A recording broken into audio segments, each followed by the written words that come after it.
이제 아브라함과 함께 떠났던 믿음의 여행을 마무리할 때가 왔습니다. 오늘 설교 제목 한번 같이 읽어 주실까요? 시작. 믿음으로 삶의 끝을 맞이하라. 오늘 읽었던 말씀을 가지고 함께 나누려고 합니다.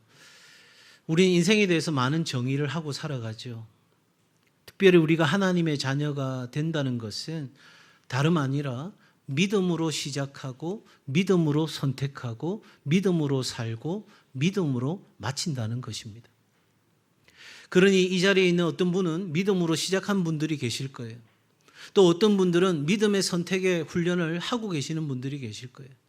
그리고 그걸 실제적 삶으로 이어가는 분들이 계시고 이제 내 삶을 마무리하는 이 여정을 믿음으로 마무리하려고 준비하는 분들이 계실 거예요. 우리 같이 한번 이 내용 읽을까요? 하나님의 자녀 시작. 하나님의 자녀 믿음으로 시작하고 믿음으로 선택하고 믿음으로 살고 믿음으로 마치는 삶. 네. 이 삶 어디에 우리가 있는 거예요?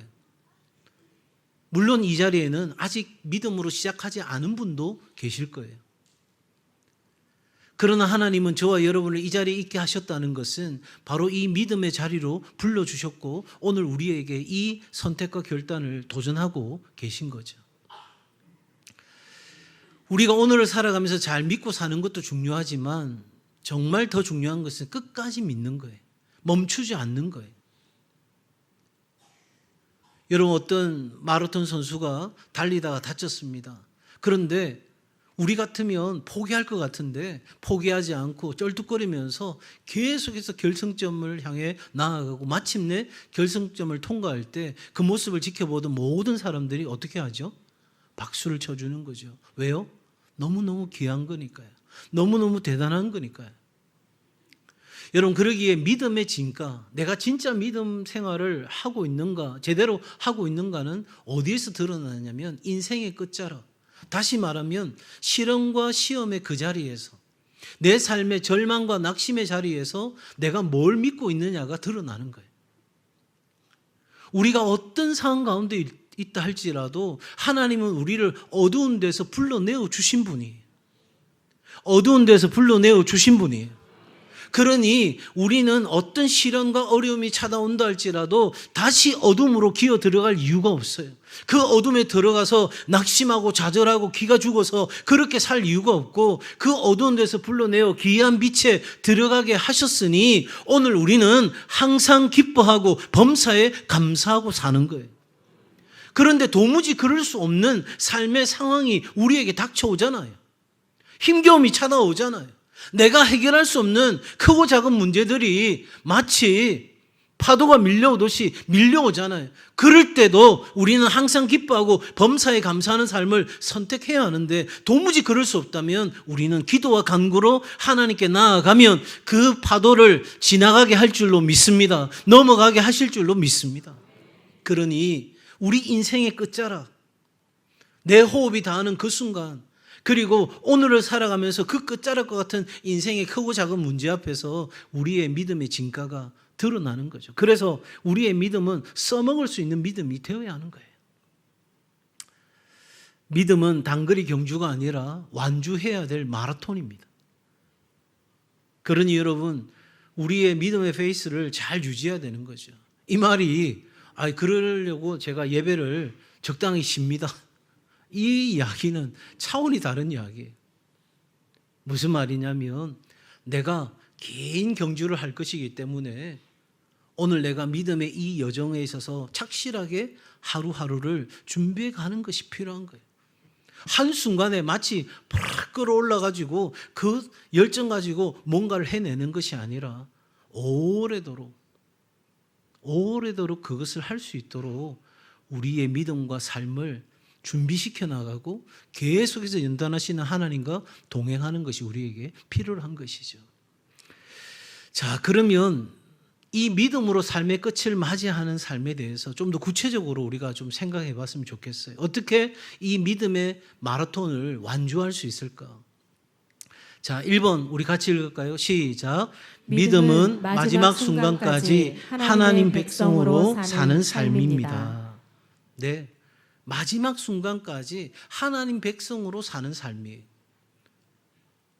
이 대한민국 마음이 들지 않으면 다른 나라로 이민 가서 뭐 영주권도 받고 시민권도 받고 그렇게 살아갈 수도 있습니다. 그런데 이 하나님 백성으로 사는 삶은 중간에 뭐 포기하거나 그냥 나는 그런 나라와 상관없이 살아가거나 그렇게 정리될 문제가 아닌 거예요. 왜냐하면 하나님 백성으로 살지 않으면 영원한 고통 속에 살 수밖에 없다는 것을 성경은 우리에게 분명하게 말씀하십니다. 천국과 지옥이라는 것이 있느냐 없느냐의 차원의 문제가 아니라 틀림없이 있는데 우리가 하나님의 나라 백성으로 산다는 것은 그 천국에서 영원한 생명과 기쁨을 누리면서 산다는 것이고 그렇지 않다는 것은 영원한 지옥의 형벌 가운데서 고통을 받고 산다는 것이에요. 그러니 우리가 믿음으로 삶을 살아가고 그 믿음으로 삶의 끝을 맞이한다는 것은 마지막 순간까지 하나님 백성으로 사는 삶인데 그 삶은 우리 앞에 놓인 그 어떤 상황이나 관계나 감정보다 하나님의 말씀을 더 중요하고 우선되는 것으로 삼아 살아가는 거예요. 자, 오늘 본문에 보면 이 아브라함이 사라가 죽고 난 뒤에 그두라를 처로 맞이 들입니다. 그리고 그 그두라를 통해서 많은 자손들이 또 생깁니다. 이 상황에서 이제 아브라함이 삶을 마감해야 되는 상황에서 자식들에게 재산을 분배해야 될 책임이 있죠. 자기가 지금까지 수고해서 얻었던 것들을 자녀들이 살아갈 수 있도록 돕는 역할을 하는 것, 그렇게 우리가 충분하게 상식선에서 생각할 수 있어요. 그런데 오늘 성경은 뭐라고 말하냐면 5절입니다. 5절. 아브라함이 이삭에게 자기의 모든 소유를 주었고, 모든 소유를 주었다 했는데 6절에 보면 자기 서자들에게도 그두라를 통해서 낳은 아들들에게도 재산을 주어. 그 말은 무슨 말이에요? 모두 준 게 아니죠. 일정 부분 많은 부분들을 이삭에게 주었고 다른 작은 부분들을 여러 아들들에게 여러 자손들에게 나누어 주었다 이야기로 우리는 설명될 수 있겠죠. 그런데 왜 성경은 이삭에게 자기의 모든 소유를 주었다고 이야기하냐면 아브라함과 우리에게 중요한 것은 물질이 아니에요. 재산이 아니에요. 뭐냐면 하나님의 언약인 거예요. 하나님은 누구를 통해서 아브라함에게 주신 복을 이어가시겠다고 말씀하셨어요? 다른 아들이 아닌 이삭을 통해서. 그러니까 인정에 이끌려서 다른 자녀들에게도 여러 필요한 것들을 채워주고 살펴줄 수 있는 상황임에도 불구하고 아브라함은 이 마지막 순간에 자신의 삶을 마무리하면서 내가 이제까지 살아왔고 이렇게 열심히 살았으니 지금은 이제 이 정도는 내 생각대로 살아도 괜찮지 않을까? 그렇게 느슨하게 가져간 것이 아니라 마지막 순간까지 하나님의 그 언약, 하나님의 약속, 하나님의 말씀을 자신의 삶의 기준으로 삼은 거예요. 다른 자식들이 서운해할 수도 있지 않을까요? 왜 아버지는 이삭만 그렇게 하십니까? 라고 이야기할 수 있지 않을까요?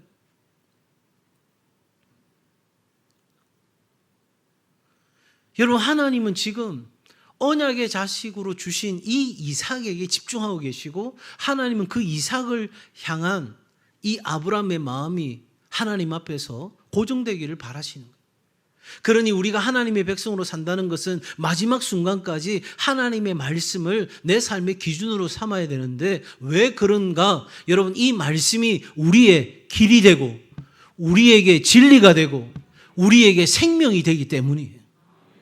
내가 어디로 가야 될까? 그 길에 대해서 성경은 가르쳐 줍니다.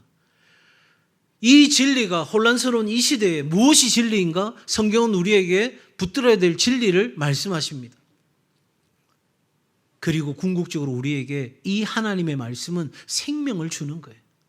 그러니 아브라함은 하나님의 말씀이 아니라 자기의 안전이, 자기의 목숨을 보존하는 것이, 자기의 방식이 너무나 중요했던 시간들이 있었어요. 그런데 이제는 그것 다 지나가고 사람이 아니라, 관계가 아니라, 내 상황이 아니라 오직 어떤 감정과 상황 가운데 있다 할지라도 하나님의 약속의 말씀을 기준으로 삼아 내 삶의 모든 것을 정돈하는 이 아브라함의 믿음이 바로 하나님 백성으로 끝까지 사는 삶의 모습인 거예요.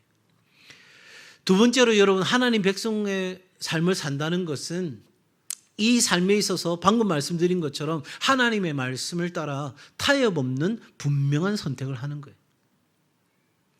적당한 선에서 어느 정도 할 수 있잖아요. 그죠? 하나님, 내가 이삭을 여기까지 키웠고 이제 이삭에게 제가 일정 부분 줄 테니까 이 아들도 어떻게 좀 하면 안 되겠습니까? 여러 가지 할 수 있잖아요. 그런데 오늘 성경에 보니까 6절 보세요. 자기 서자들에게도 재산을 주어 자기 생전에 그들로 하여금 자기 아들 누구를 떠나? 이삭을 떠나 동방 곧 동쪽 땅으로 가게 하였더라. 왜 그럴까요? 여러분, 우리가 하나님의 백성으로 살아가기 위해서는 영적 분별력과 함께 영적 분리, 다른 말로 표현하면 거룩함이 우리에게 필요한 거예요. 그래서 내 삶에 이 거룩함을 살아가는 데 있어서 방해가 되는 것들을 떠나보내는 작업이 우리 가운데 일어나야 되는 거예요. 옆에 내 삶을 계속해서 혼란스럽게 만드는 것들이 있는데도 불구하고 그거를 붙여놓으면 어떻게 될까요? 나는 이제 술 안 마실 거야. 최근에 제가 어떤 믿지 않는 분을 한번 만났는데 그분이 그러더라고요. 목사님, 저는요 술 마시려고 운동해요.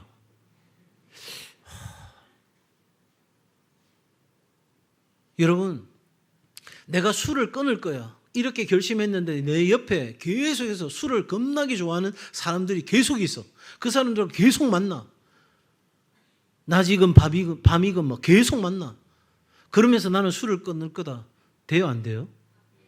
예. 어쩜 그래 잘하니? 예. 아이들도 알아요. 여러분, 공부해야 되는데 공부 안 하는 친구들만 옆에 즐비하게 있어요. 그러면 그 친구들 사이에서 공부한다는 게 쉬운 문제가 아니에요. 공부하려면 누구야 놀자. 공부하려면 누구야 어디 가자. 이미 공부가 안 되는 거죠. 여러분, 우리가 마지막까지 하나님 백성으로 살아가기 위해서는 이 타협 없는 분명한 선택이 이루어져야 되는 거예요. 그래서 이 거룩을 드러내는 삶이 우리 가운데 있는 것. 여러분, 이거 거룩이라는 건 구별된다는 거예요. 내가 애써 구별하려고 하는 것이 아니라 어두운 가운데 있을 때 빛이 들어가면 구별이 될 수밖에 없어요. 까만 곳에 하얀 점이 딱 떨어지면 구별될 수밖에 없어요.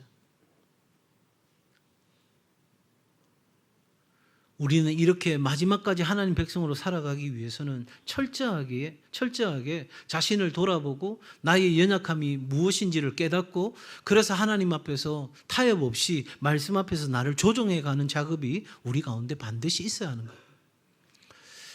세 번째로 여러분, 말씀을 처음부터 끝까지 신뢰하고 붙드는 삶이 하나님 백성으로 마지막까지 살게 하는 거예요. 물론 우리가 아는 것처럼 아브라함은 중간에 자기 방식으로 살았어요. 그렇죠?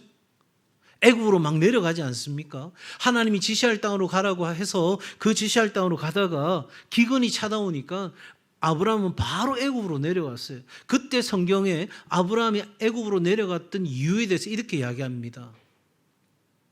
자기가 안전할 거라고, 자신의 목숨이 보존될 거라고. 그리고 마침내 기다리다가 자기가 하나님을 도우려고 하는 결단을 하고 이 하갈을 통해서 이스마엘을 낳게 되죠. 이스마엘은 그러니까 자기 방식대로 선택하고 살았던 삶의 결과인 거예요. 그래서 그 결과로 어떤 일이 펼쳐집니까? 집안이 풍지박산이 나는 거예요. 하갈은 아이를 낳았다는 그 자신감으로 주인을 업신여깁니다. 그렇게 업신여김을 당하는 주인은 가만히 있을 수가 없죠. 그래서 가정 안에 분란이 일어나고 다툼이 일어납니다. 너무너무 힘겨운 일들이 찾아오고 심지어 그 아브라함이 자신이 선택했고 자신의 방식으로 결정했던 일들이 결국은 오늘 이 시대까지 아픔과 고통을 주는 일이 되어버렸어요. 그럼에도 불구하고 아브라함이 한 가지 중요하게 결정했던 건 뭐냐면 흔들거렸어요. 비틀거렸어요. 그럼에도 불구하고 내가 이 하나님의 말씀을 붙들고 하나님의 음성을 붙들고 하나님의 약속을 붙들고 살아가는 삶을 포기하지 않았다는 사실이에요. 실수도 하고 넘어지고 그 결과로 엄청난 고통을 겪기도 했지만 그런데 하나님을 떠나지 않았어요. 그리고 마지막 결정적인 상황, 지난주 우리 봤잖아요. 모리아산에서 아들을 번제물로 드리는 결단까지 하나님 앞에 자신의 믿음을 보여줍니다. 그래서 하나님이 법적으로 선언합니다. 내가 아브라함의 믿음을 보았다. 아브라함의 믿음이 나에게 증명되었다. 세상아, 이것이 아브라함의 믿음이다. 여러분, 그렇게 자신의 삶이 흘러가면서 이 마지막 순간까지 그 순종을 위해서 아내에게도 말하지 않고 종에게도 말하지 않았던 그 아브라함이 이제는 이삭을 제외한 나머지 이삭에게 영향을 줄 수 있을 것 같은 모든 아들들에게 떠나게 합니다. 그거는 이삭을 사랑해서도 그렇겠지만 무엇보다 하나님의 약속의 말씀이 이 아들에게 있고 이 아들이 하나님의 언약을 이어가야 될 아들이니 이 아들에게 필요한 조치를, 그래서 영적으로 분리를, 그 거룩을 지켜나가는 작업을 결정하게 된 거죠. 아브라함의 삶은 처음 부르심부터 하나님 말씀 붙잡은 거예요. 오늘 저와 여러분이 이 자리에 있게 된 것은 그냥 있게 된 게 아니에요. 하나님은 우리를 하나님의 이 은혜의 자리로 불러주시기 위해서 예수 그리스도라고 하는 하나밖에 없는 아들 예수 그리스도를 피 흘려 죽기까지 우리를 위해 희생하신 거예요. 나는 지금 교회를 다닐까 말까, 예배를 드릴까 말까, 이 정도 차원에서 고민하고 생각하는데 하나님은 여러분을 이 자리로 부르시기 위하여 자신의 하나밖에 없는 아들을 다 내어주어서 우리가 져야 될 멸시와 그 모든 조롱과 그 심판을 당하게 하신 거예요. 여러분, 이 시간 드려지는 이 한 번의 예배는 드릴까 말까에 고민을 해야 될 시간이 아니에요. 이 예배의 자리를 있게 하기 위해서 우리 하나님이 어떤 대가를 지불하셨는지 생각하면 이 한 번의 예배를 그냥 생각할 수가 없어요. 그러므로 여러분, 우리는 이 삶의 마지막까지 믿음으로 마치기 위해서는 처음부터 아브라함이 하나님의 부르심을 받았고 중간에는 실수도 하고 실패도 하고 흔들리기도 하고 비틀거리면서 괴로운 시간들을 보내기도 했지만 그럼에도 불구하고 마지막 이 순간에 뭐를 붙들고 있어요? 하나님의 말씀을 붙들고 있어요. 그리고 하나님 우리에게 이게 바로 믿음이다라고 이야기하는 거예요. 믿음은 의심하지 않는 게 아니에요. 흔들리지 않는 게 아니에요. 의심도 오고 근심도 염려도 두려움도 내게 찾아올지라도 그래도 이게 올바른 길인 줄 알고 계속해서 나아가는 것입니다. 이것이 바로 하나님 백성으로 사는 삶. 그래서 오늘도 내가 내 방식을 내려놓고 하나님의 방식을 선택하기 위해서 하나님 말씀을 듣고 하나님 앞에 순종하고 그렇게 하루하루를 세워가는 것, 이것이 오늘 우리가 선택해야 될 삶일 것입니다. 한번 같이 읽을까요? 믿음은 시작. 믿음은 세월이 지나간다고 저절로 깊어지는 것이 아닙니다. 믿음은 끝까지 예수 중심, 말씀 중심, 교회 중심으로 살아가는 선택과 결단, 의지와 삶입니다. 그리고 그 모든 것이 은혜로 되어집니다. 여러분, 교회 다닌 지 오래되었다고 믿음이 깊어지는 게 아니에요. 교회의 직분이 믿음을 말해주는 것도 아니에요. 교회의 직분이 믿음을 말해주는 거라면 시험 들 일이 한 번, 두 번이 아니에요. 어떻게 그럴 수 있어? 하는 말들이 우리 입에 달고 살아야 될 말일 거예요. 믿음은 우리에게 앞서 제가 그런 말씀 드렸잖아요. 믿음은 믿음의 선택이 필요하다고요. 오늘 내가 이 예수 그리스도가 길이 되고 진리가 되고 생명이 되는 줄 알아. 그 예수 중심. 그래서 그 예수께서 우리에게 하신 말씀 중심. 그래서 그 예수께서 핏값으로 사신, 세우신 이 교회 중심으로 내 삶을 선택하고 결단하고 내 의지와 삶을 다해서 오늘도 그렇게 살아가는 것으로 우리의 믿음이 성장하고 성숙하게 되는 거예요. 그런데 이 차원으로 생각해보면 이거 모든 거 다 누가 하는 것 같아요? 내가 하는 것 같아요. 내가 열심을 내고 내가 결심하고 내가 그렇게 노력하고 해서 그렇게 이루어가는 것 같은데 한번 따라합시다. 모든 것이 하나님의 은혜입니다. 은혜입니다. 네. 오늘 우리가 그렇게 믿음의 삶을 끝까지 완성하는 것, 완주하는 것, 이 모든 것이 하나님의 은혜로 되는 일입니다. 나는 선택하고 결단하고 내 의지를 다하여서 그 방향을 향해서 걸어가기로 결정할 때 내가 브레이크를 풀고 악셀을 밟고 핸들을 잡고 나아가는 순간 하나님이 우리의 그 목적지까지 인도하시고 이끌어 가시는 거예요.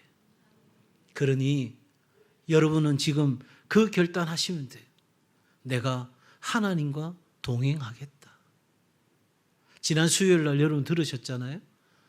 우리 주님이 오실 때에 영접하고 우리 주님이 걸어가실 때에 동행하고 우리 주님이 다시 오실 때에 깨어 준비하고 맞이할 수 있는 그런 삶을 사는 것이 성도의 삶이라고요. 오늘 우리의 삶에 주어진 이 모든 삶의 시간 속에서 하나님 백성으로 끝까지 살아가는 삶을 결단하고 나아갈 수 있기를 바랍니다. 두 번째 같이 읽습니다. 시작. 믿음은 삶의 끝에서 하나님의 약속을 유산으로 남기는 것입니다. 자, 우리가 믿음으로 삶의 끝을 맞이한다는 것은 하나님의 약속을 유산으로 우리의 자녀 손들에게 남겨주는 것을 의미합니다. 여러분, 신앙의 유산을 물려준다는 것은 앞서도 말씀드린 것처럼 물질보다 방향성을 물려주는 겁니다. 어디로 가야 될지, 어떻게 살아야 될지, 무엇을 위해서 살아야 될지. 여러분, 이 창세기 26장 24절과 28절의 말씀을 정리해 보면 이삭은 나는 내 아버지 아브라함의 하나님이라. 그러니까 하나님께서 이삭에게 말씀하시는데 누구의 하나님이라고? 너의 아버지의 하나님이라고 말씀하세요. 그런데 그 아버지의 하나님이 지금 누구와? 나와 함께 계시도다. 심지어 이웃들이 이야기합니다. 이삭, 당신에게 그 여호와께서 함께 하시는군요. 그러니 여러분, 우리가 자녀들에게 이 믿음의 유산을 물려주기 원한다면 이 방향성을 물려줄 수 있도록 그렇게 우리의 삶을 이끌어가는 것, 부모된 세대가 먼저 이렇게 살아가는 것 너무너무 중요한 거예요. 그래서 아이들과 계속해서 대화하면서 어떻게 살아가야 되는지, 이렇게 되기 위해서는 다음 세대가 믿음으로 살아가도록 삶의 구조를 세워야 되는 거예요. 그냥 네가 알아서 살아가는 것이 아니라 오늘 함께 예배드리는 우리 자녀손들이 이 믿음의 방향으로 삶을 이끌어져 갈 수 있도록 부모 세대가 삶의 구조 자체를 믿음의 구조로 만드는 일을 할 필요가 있는 거예요. 이삭의 형제들을 다 떠나게 합니다. 그건 그 아들을 사랑하지 않아서가 아닙니다. 이삭이 언약의 자손으로서 그 역사를 이루어가는 데 필요한 조치를 하는 거죠. 아내를 얻는 것도 마찬가지. 그래서 이 아브라함은 이 믿음의 유산을 물려주기 위해서 그 삶의 구조를 세워가는 거예요. 뭐 중심으로? 하나님 중심의 문화를 형성해 가는 거예요. 여러분, 돈 하는 가정에 자녀들에게 네가 커서 뭐가 되고 싶니? 물어보면 뭐가 되고 싶다 할까요? 돈 많이 벌었으면 좋겠어요.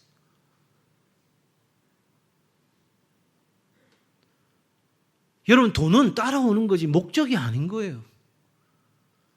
그런데도 불구하고 그렇게 살아가는 부모를 바라보면서 우리의 자녀들은 그것이 제일 중요한 줄 아는 거예요. 하늘이 두 쪽 나도 예배가 제일 중요한 걸 알면 자녀들이 그 예배를 중하게 여기는 거죠.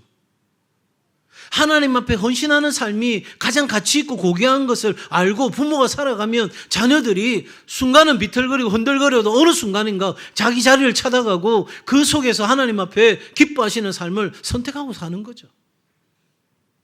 물론 예외도 있습니다. 그러나 예외를 가지고 우리의 보편적인 삶을 적용할 이유가 없어요.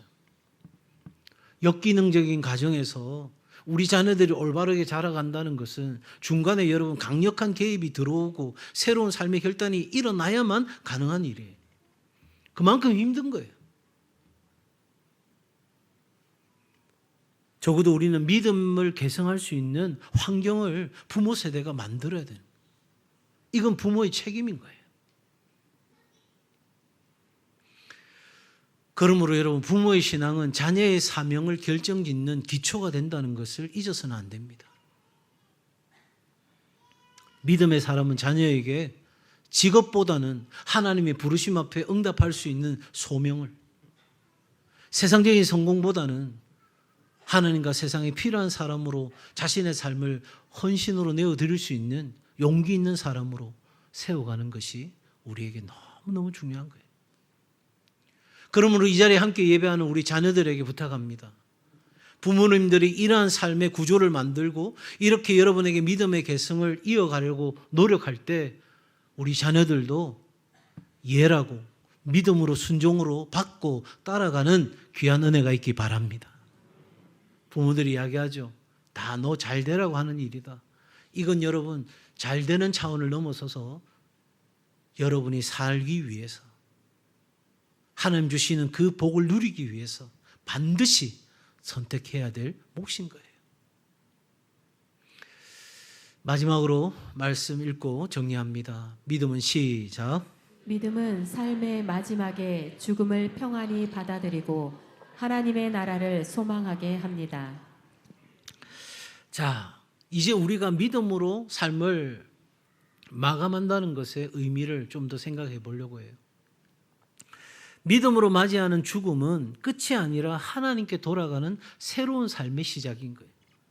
저는 죽음과 관련되어서 장례식 때 이런 말을 종종 쓸 때가 있습니다. 익숙한 것과의 결별.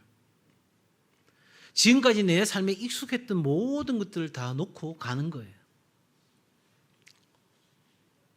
천상병 시인의 귀천이라는 시에 나오는 것처럼 이 땅에서의 소풍을 마치고 내 아버지 집으로 돌아가는 거예요. 근데 돌아갈 때에 사람들은 이야기하죠.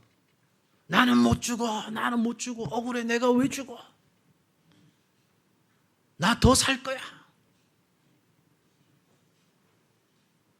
그런데 여러분, 믿음은 죽음을 두려워하지 않고 죽음 너머의 생명을 소망하게 합니다. 저희 아버지가 돌아가실 때 예수님을 나의 구주로 주인으로 인정하고 세례를 받으시고 성찬에 참여하시고 마지막 숨을 거두면서 하셨던 그 말씀은 제 평생에 잊지 못할 중요한 교훈이 되었어요. 너무나 평안한 가운데 아들아, 문 열려 있냐? 제가 보지 못하는 세계를 죽음 앞에서 아버지는 보았다라고 저는 생각해요. 아버지, 문 열려 있습니다. 활짝 열려 있습니다. 59세의 인생을 마감하는 한 사람의 인생으로서는 어떻게 보면 짧은 인생이었고, 살아온 날 동안 사업의 실패도 경험하고 죽기 살기로 살았고, 어느 날은 그 사업의 실패로 알코올 중독자가 되어서 병원에도 입원을 했고, 그 이후에는 술을 끊고 책임감 있는 삶을 살기 위해서 폐지를 줍고 팔면서도 동네 일을 돌보시고, 온 동네가 아는 성실한 사람, 신실한 사람, 믿을 만한 사람으로 자신의 삶을 짧게 살아가는 그 시간을 통해서 저희 자녀들에게 물려주신 삶의 귀한 교훈들이 있어요. 그런데 그 중에서 가장 값진 교훈은 우리의 죽음이 끝이 아니고 우리의 죽음 뒤에는 다른 세계가 있다는 사실이에요. 그리고 믿음은 그 죽음을 두려워하지 않고 마치 새로운 여행을 하듯이 열린 문으로 나아가는 삶이 되게 하는 줄로 믿습니다.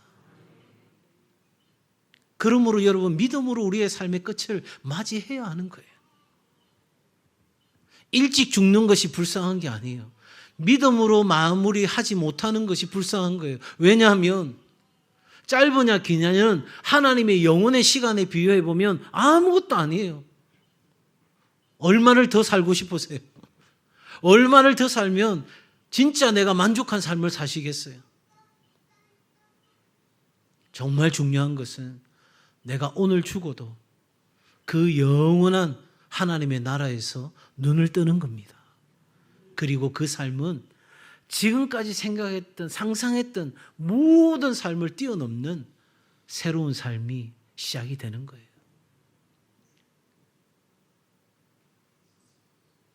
꼴 보기 싫은 사람이 천국 갈 것이 걱정돼가지고 전도를 못하거나 그런 일은 고민도 하지 마세요. 가면 몰라봅니다. 알 길이 없어요. 새 몸을 입어가지고 생각해 보세요. 여기서도 시집 살았는데 그래서 시금치도 안 먹고 시내버스도 안 타고 그래 살았는데 가서 또다시 시자분들을 만나면 어떻게 돼요? 너무너무 피곤해지지 않겠어요? 그런데 우리는 부활한 몸으로 새 몸을 입어요. 그러니 원수 같은 그 사람에게도 그 새로운 생명 입고 살아가라고. 왜냐하면 그것이 내가 하나님 앞에서 덕을 세우는 길이니까.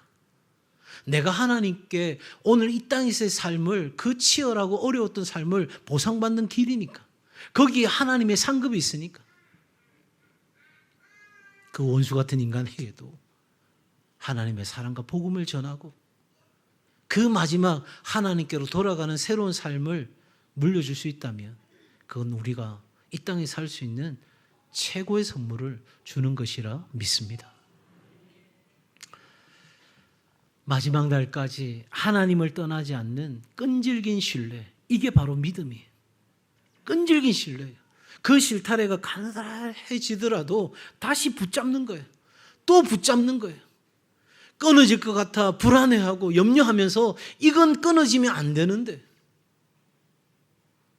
그렇게 살아가던 어느 날 삶의 마지막 순간에 보여주는 믿음이 참되고 온전한 진짜 신앙을 드러내는 거예요. 모든 것을 회복하시는 하나님의 역사가 이 마지막 순간 믿음의 사람들에게는 반드시 찾아옵니다. 여러분 오늘 9절 말씀 한번 보시겠어요? 그의 아들들인 이삭과 누가? 이스마엘이. 자, 앞서 말씀드린 것처럼 이제 늙어서 기운이 다하여 죽어 자기 열조에게 돌아갔다.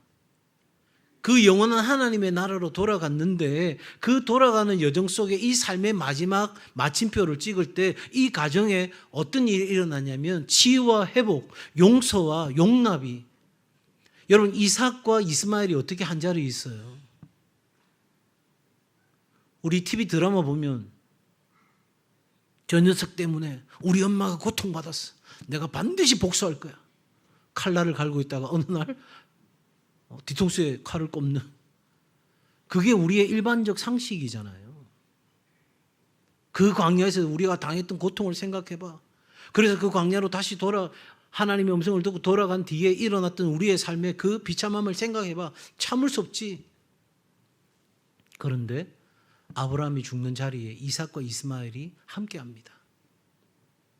믿음의 사람이 마지막 열조에게도 돌아가는 그 삶의 죽음 앞에서 온 가족들 안에 용서와 용납이, 화해가 이루어지는 놀라운 시간이 찾아옵니다. 우리 성도들 가운데 가정에 여전히 꼬여있고 힘겨운 서로 안에 상처를 주고받았던 일들 때문에 아파하는 일들이 있습니까? 지금 당장 어떤 일이 해결되지 않아도 내가 믿음의 방향으로 믿음의 길을 선택하고 걸어가게 될 때 하나님은 반드시 믿음의 사람을 통해서 그 가정에 무너진 질서를 세우시고 하나님이 가장 기뻐하시는 아름다운 공동체를 이루어가게 될 줄로 믿습니다. 결론입니다. 사도 바울은 선한 싸움을 싸우고 달려갈 길을 마치고 믿음을 지켰다고 그렇게 고백합니다. 바라기는 온 세대가 다 함께 믿음과 순종으로 삶의 마지막까지 달려갈 수 있기를 바랍니다. 끝까지 믿음으로 사는 사람, 그것이 진정한 성공, 최고의 인생이라는 걸 기억하시고 하나님은 끝까지 믿음으로 산 삶을 착하고 충성된 사람으로 귀하게 여기십니다. 이 믿음의 결국은 우리가 영혼의 구원을, 영원한 하나님의 나라에서 왕의 위엄을, 그래서 왕과 함께 복된 삶을 살게 되는 결론이 기다리고 있습니다. 아브라함과 함께 떠나는 믿음의 여행 8주간 여러분 잘 오셨습니다. 이제 우리가 바로 그 믿음의 길을 떠나야 할 때입니다. 어디 놀러도 가시고 연휴에 좋은 시간도 가지시고, 그러나 진짜 중요한 것은 우리 다 함께 믿음의 여행을 다시 출발하는 귀한 은혜가 있기를 주의 이름으로 축복합니다.